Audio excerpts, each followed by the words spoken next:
Matt LaMartina, you are the president and GM of Tony LaMartina Plumbing Co. Incorporated in St. Louis, Missouri. I am so happy to have you today on Toolbox for the Trades. Welcome. Thanks, Jackie. It's a pleasure to be here. I'm a longtime listener, first time caller, I guess. Yeah, I love that. Thank you so much for listening, and hopefully this is not your last time. I try really hard not to repeat guests because I want to showcase. There's so many great contractors to showcase, but I do love having people revisit. So maybe that'll be in your future one day. I would Um, I would be honored. So I'm going to start off this conversation with a bit of an icebreaker. I would love to know, where would you time travel if it were possible? Oh man, where would I time travel? I would probably be 1992, maybe 1992, Okay. maybe the summer of '92.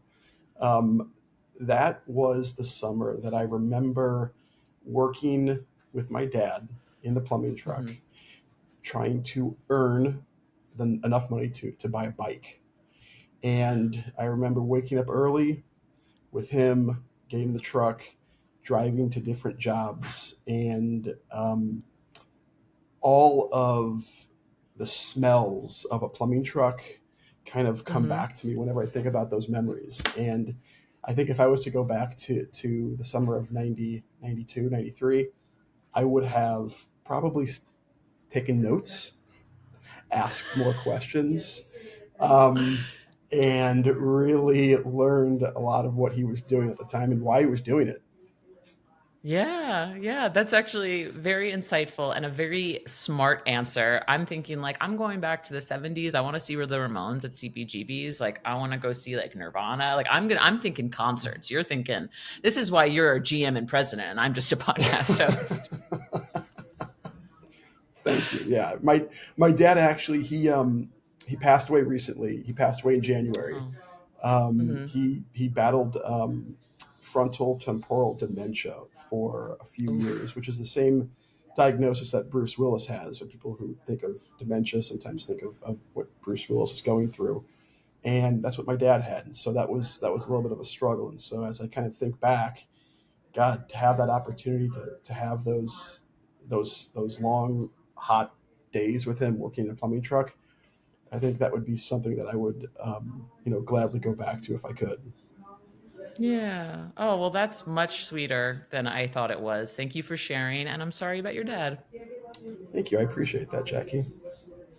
So, speaking of your dad, this is your dad's company that you're running. You got into the trades in a pretty unconventional way. You know, you grew up in it, like a lot of folks do, but you did not originally come in to own it. So, tell me the story of how you became the president of the company. Yeah. So my dad always said that this company is going to die with him. He didn't want me to get into it. Um, I was on a different career path. I actually, he worked really hard, and he was able to give me and my siblings the opportunity to go to, great secondary schools here in St. Louis, and go to college and to get that 4 year degree. Um, I took a different path, and I went into pharmaceutical sales. My dad's brother was in pharmaceuticals for a long time, and he built a great career in pharmaceutical sales.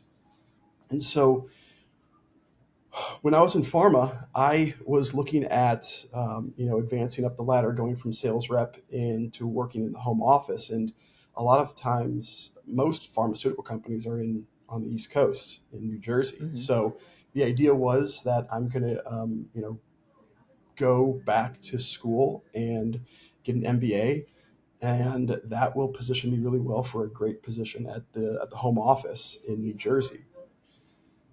And so I went back to school, and worked during the day as a drug rep. And when I was in program, one of the classes that I took was called strategic consulting. And in that class, the capstone project was to write a 10-year strategic plan for a company. The professor had written a book, about strategy and had a long career in strategy and had his own consulting company that specialized in strategy. And he said to the students, whoever gets the highest grade in this paper, on this paper, is going to get my services. I will help them launch this plan. So my dad and I went through the mechanics of the book, and we ended up writing this strategy paper. And it turns out it got the highest grade in the class. And when that Mm. happened, the professor, true to his word, helped my dad and I launch this plan. And this was back in 20, 2013. No, I'm sorry. Let me go back a little farther because I went to graduate school in 2008. And then in 2011 is when I ended up graduating. And so that's when the professor helped us launch this plan. It was like winter of 2011. So it was really exciting. It was just my dad at the time and two plumbers. He Hmm. was looking to wind down, didn't really want to go any longer in the business, wanted to, you know, sell it, and kind of ride off into the sunset. And so I sort of talked him into something different. And that's kind of how we got to where we are today. Dang. And at the time, the company you said was netting about 600K a year, right? Yeah. So it was right around 600,000 a year.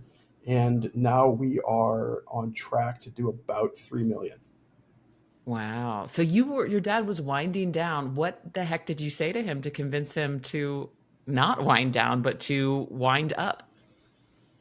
Well, I think one of the aspects of the paper was the analysis that we did on with our existing customer base, and it really showed that our customers had certain needs that we were able to meet in the market. They really wanted a plumbing service that was prompt. They wanted a service that was responsive and professional, and we had really high marks. And that led my dad and I to really have that conversation about, what if we were to scale this up? I mean, how Mm, big can we get? And he had a lot of fears with that.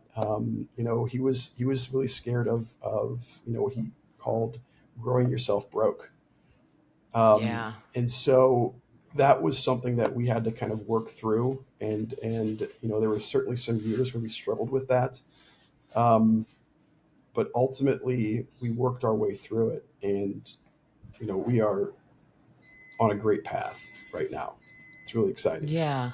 I really want to talk about this idea, this fear your dad had of growing yourself broke. Remember when I told you I like to go on tangents in these conversations? Yes, This is kind of yes. one of those tangents that you organically find that I think is really interesting because I think there's a lot of contractors out, and for the record, a lot of contractors who don't want to grow, who want to be at like chill at a certain level and they're happy there. And I think that's fantastic.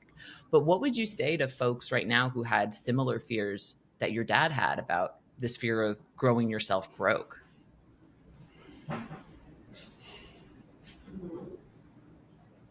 My dad started the plumbing company in a way that most contractors do, which is we start as an apprentice, we earn our journeyman license, and we earn our master license, and then we're at a point where we can go into business and hang that shingle and start our own company. They're not trained on how to run a business.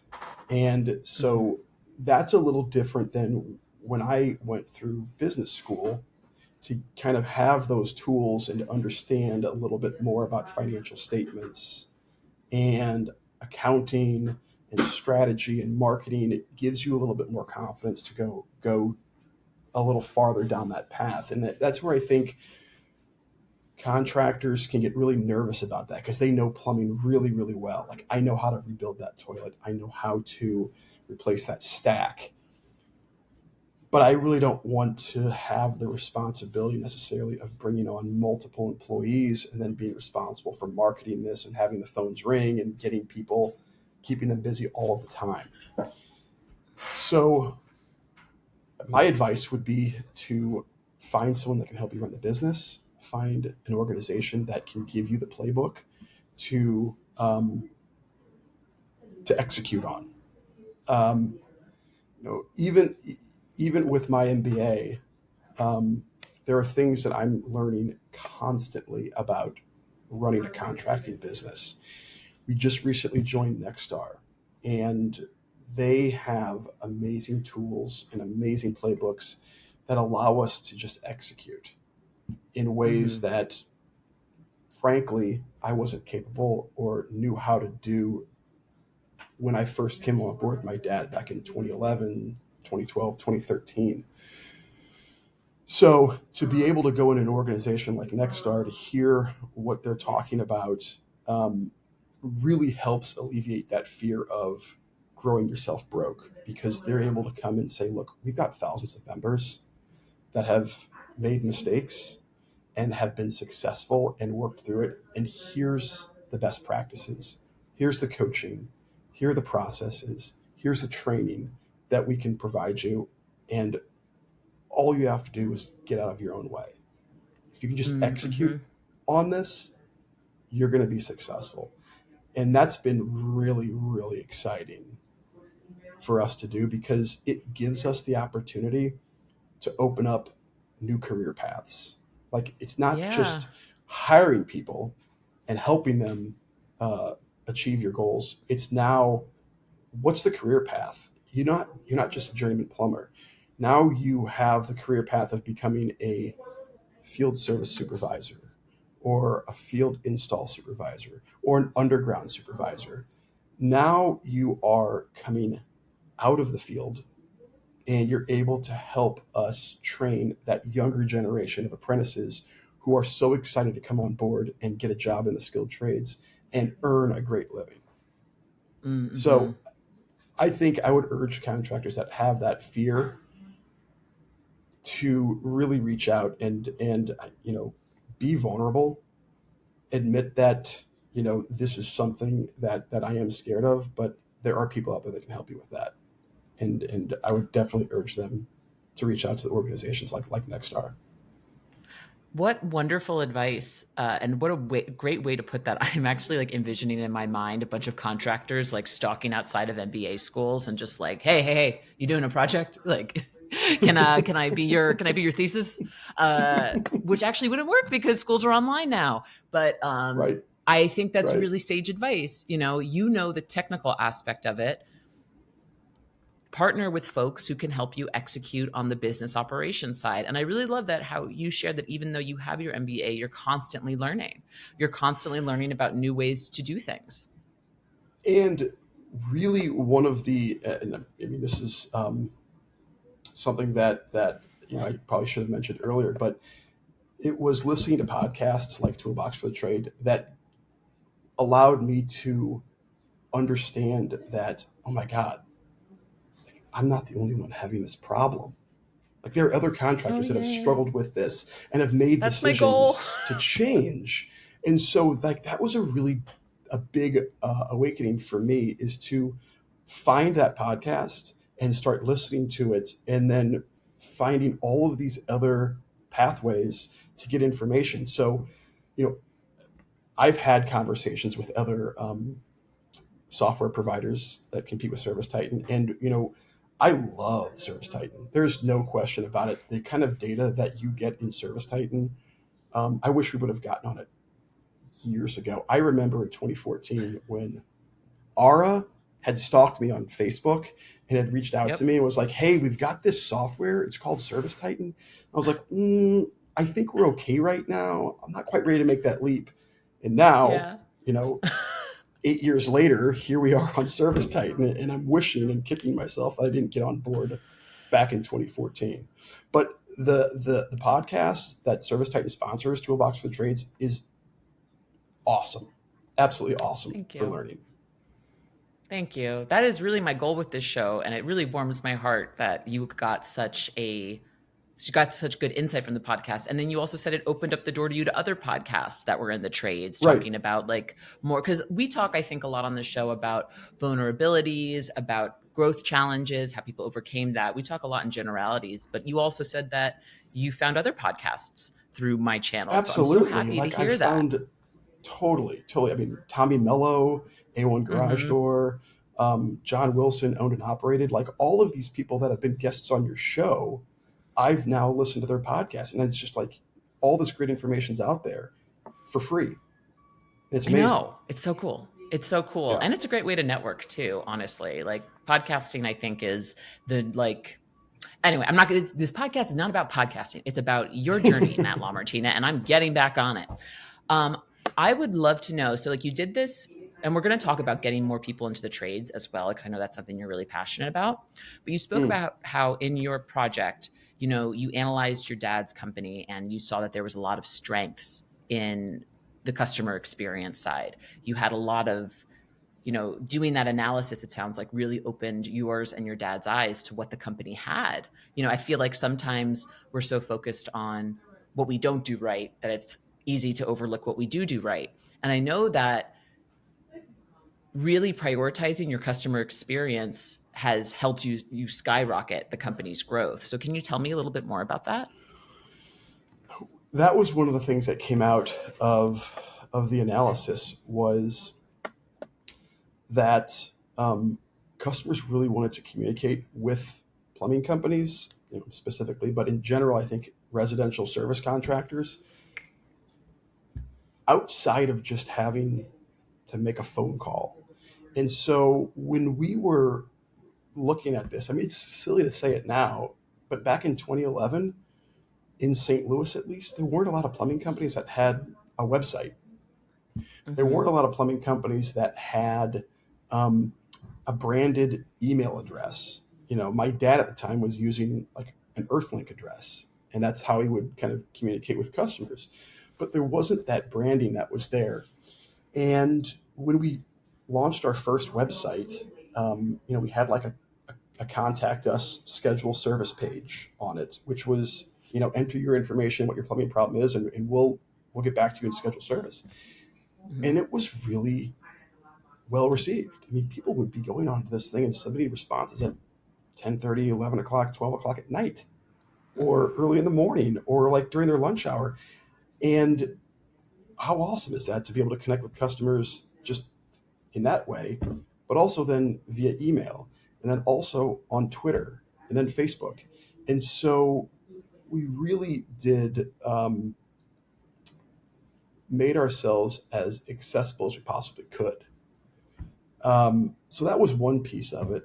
The other piece of it really came when we started using, you know, software. When we first started with a different program, but being able to send text alerts to customers when we're on the way, and that was just a great thing that not a lot of companies were doing. And then when we moved to ServiceTitan, now we're able to send a photo of the plumber, and they're able to Mm-hmm. see where the plumber is in relation to their house and how far away they are. It's almost like that Uber feature that customers just love. So it's been a really great way, for us being residential service and repair plumbers, we know what our what we need to do, and that is make the customer experience the best experience possible for them. It has to Mm-hmm. be easy to schedule, easy to communicate with us, easy to leave us a review. It has to make them feel safe that they know that this is a licensed contractor coming to their house. This is what they look like. Here's a little bit of information about them. All of that is an incredible way that sets us apart from a lot of contractors, um, and really adds value in ways that we couldn't do without products like ServiceTitan. Yeah. I thank you for saying that. You mentioned in 2011, it's hard to believe, but contractors didn't have a website. But I still think it's important to emphasize this customer experience because even though now we're in 2023, there's still a lot of contractors that don't give that service. I had a plumber come to my house over Memorial Day weekend. On paper, I was shocked. It was offensive to me, but it was just like it was an emergency plumber. I had to have it done. Right. I was not thinking clearly, and I didn't have all of my Service Titan plumber friends like on my phone, like send a tech your way. I wasn't going to bother them. It's a holiday weekend, but like it's true. Giving that experience is so valuable and can really set yourself apart from the competition. Right. 100%. And it's important to remind yourself that this is so important too. I don't know about you, but I'm someone who I'll learn a lesson once, and then sometimes I need to have it reinforced a few times before it really sticks, especially when it Yeah. comes to doing things differently than the way you used to do it. I mean, I think that was really important for us, and a lot of it is reinforced through the reviews that we get. I'm thinking of just recently, within the past few days, reading those Google reviews and having customers say things like, "I really loved having upfront pricing.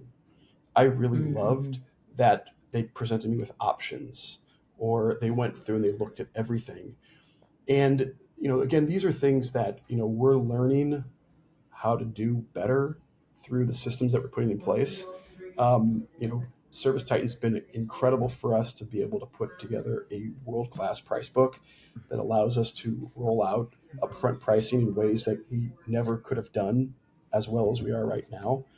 Um, but also being able to present customers with multiple options for a repair, and give them that control to spend however much money they want to spend to fix this problem.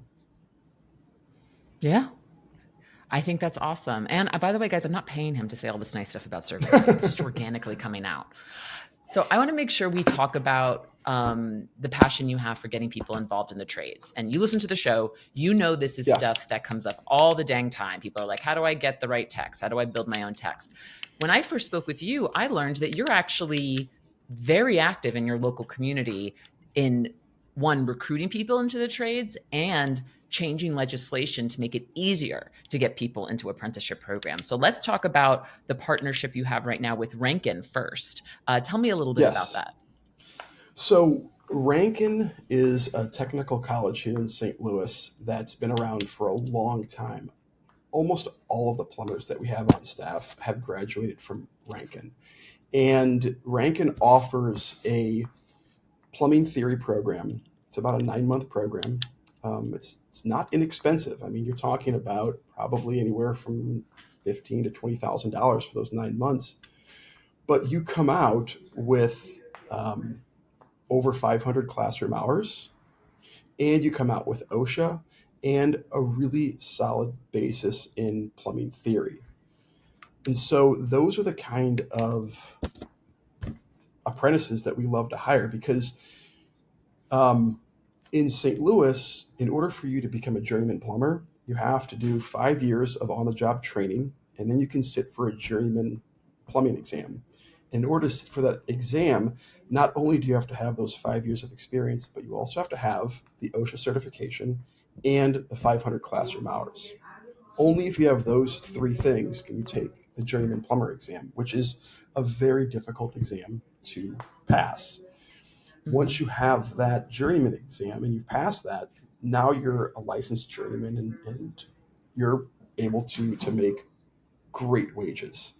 Um, Up until then, they are first year through fifth year apprentices, and every year we are scaling them up, and we're being really competitive with our wages. We have to compete with um, the union and really do our best to stay in line with that, because that's really where a lot of the plumbers are in St. Louis.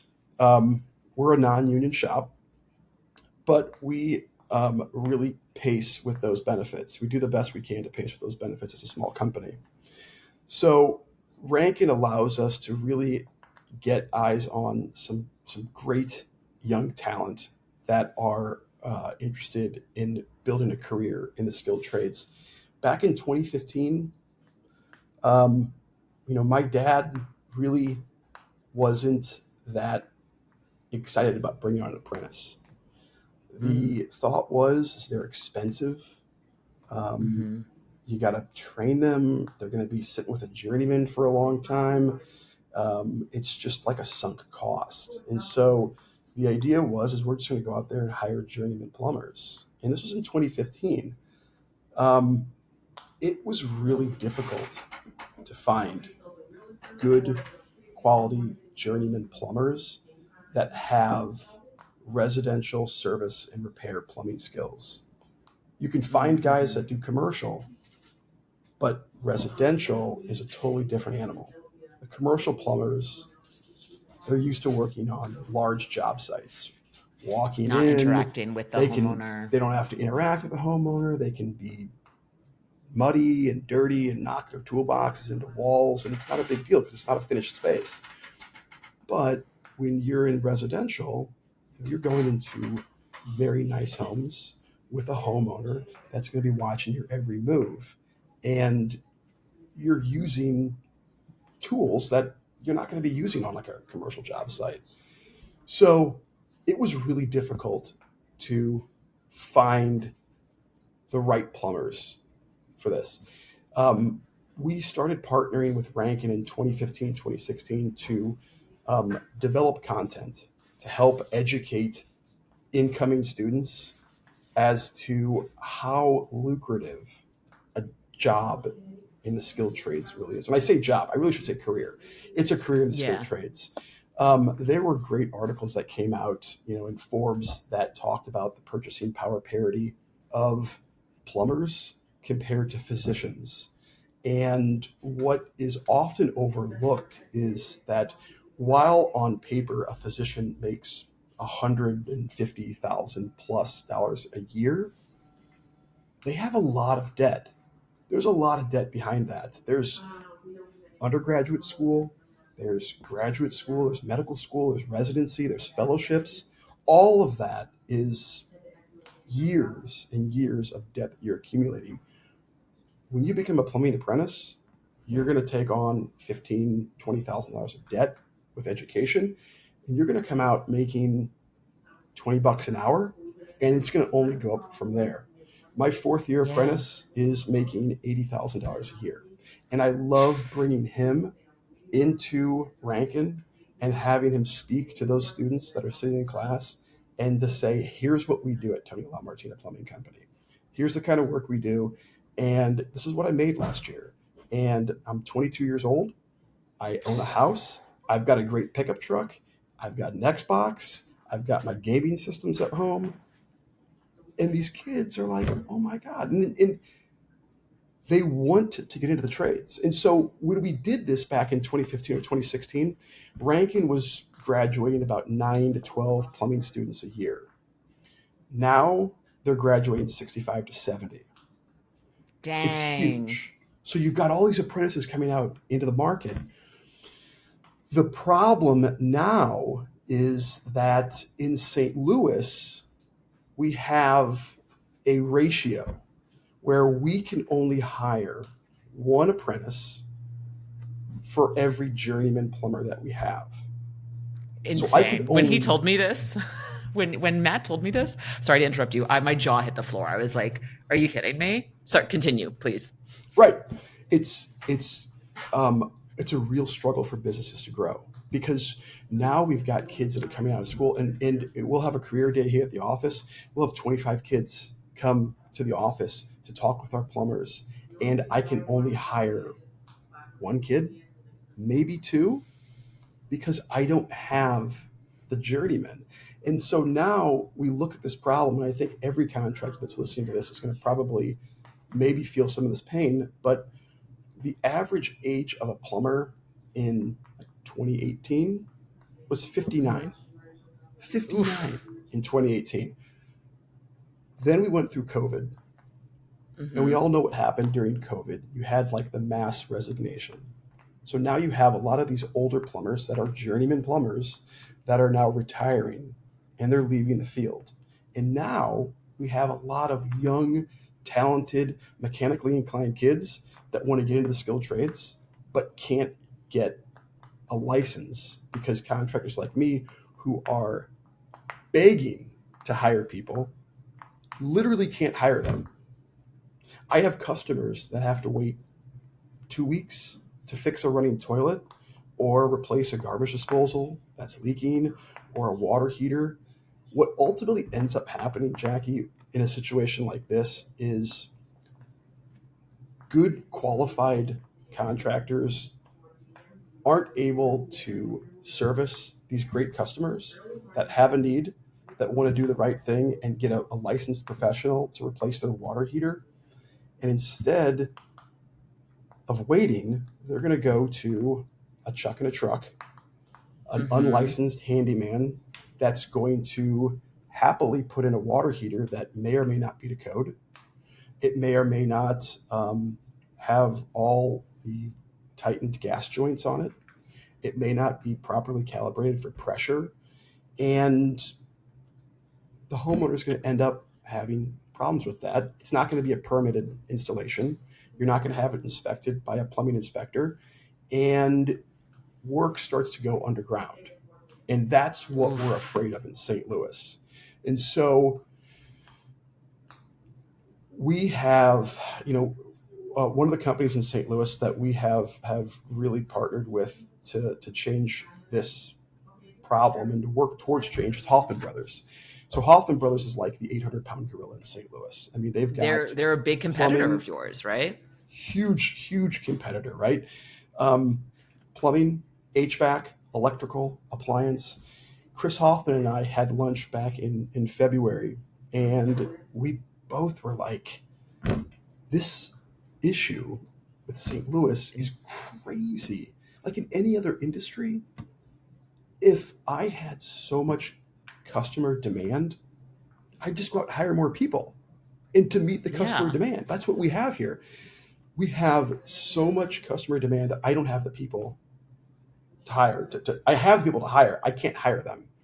So Chris has been absolutely great to work with. We were able to get a meeting with um, the mayor of St. Louis, Dr. Sam Page, and sit down with Dr. Page along with Senator Doug Beck. He's a state senator here in Missouri, and the Plumbing Board of Examiners to really tell this story about our concern as qualified plumbing contractors that want to do the right thing but can't because of these arbitrary restrictions of one to one. And so we are doing everything we can to try to get this ratio changed. I would love it to be 4 to 1, 4 apprentices for every one journeyman. We are strictly focused on residential service and repair.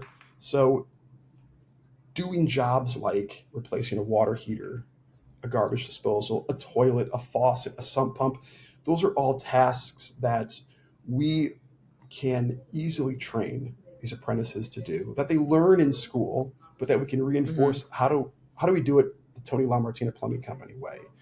How can Yeah. we, partner with Hoffman Brothers, who is working really hard to launch what's called Hoffman Brothers University, that will allow mechanically inclined kids to go right into a program that will develop their skills and get them in a truck and get them access to well paying recession proof jobs. Like that's what these are. These are recession proof jobs that pay $80,000 a year.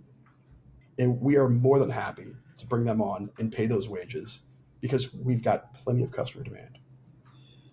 I just I'm so happy I got you to talk about this. And I know I'm keeping you a little later than I promised, but I think what's so brilliant about what you said, okay, like not only did you take on your dad's plumbing business when that was never in the cards for you, right? You challenged your dad and you were able to work out something where he supported you in that.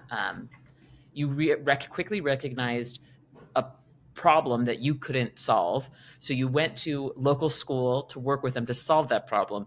You essentially solved the problem. They're graduating, you said 65 to 70 Right. people a Right. class.